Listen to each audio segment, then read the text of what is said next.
प्रधानमंत्री नरेंद्र मोदी नोएडा के सेक्टर 62 में 14 लेन और 74 किलोमीटर लंबे दिल्ली डासना मेरठ एक्सप्रेसवे का शिलान्यास उन्होंने किया। इस एक्सप्रेसवे का निर्माण 4 चरणों में होगा, जिसमें निर्माण पर 7,566 करोड़ रुपए खर्च होंगे।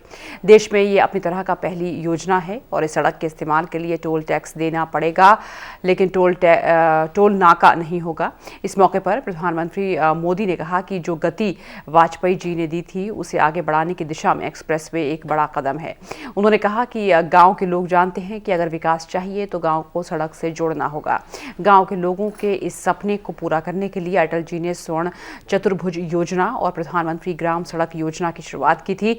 उन्होंने कहा कि चार धाम यात्रा के लिए हर मौसम के हिसाब से राजमार्ग को जोड़ा जाएगा।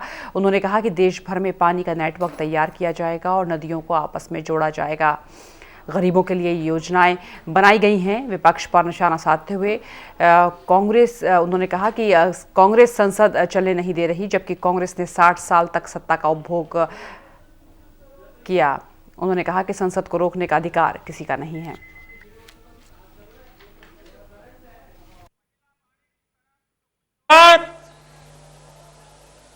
गांव के सामान्य व्यक्ति को भी समझ आती है।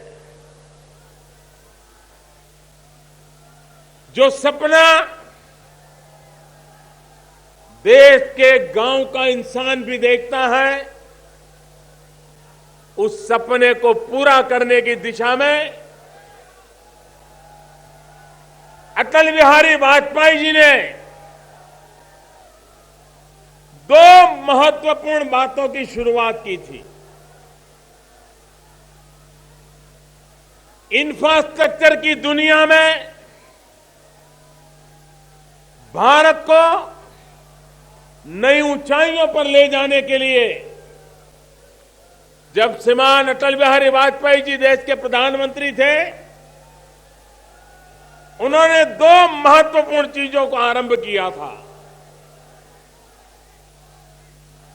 एक, भारत को वैश्विक स्तर पर दुनिया के मुकाबले में लाकर के खड़े करने के लिए एक योजना आरंभ की, और दूसरी, हिंदुस्तान के गांवों के जीवन में बदलाव लाने के लिए, गांवों को कनेक्टिविटी देने के लिए उन्होंने योजना का आरंभ किया। और दोनों योजनाएं, एक थी स्वर्णिम चतुर्भुज एक्सप्रेस हाईवे,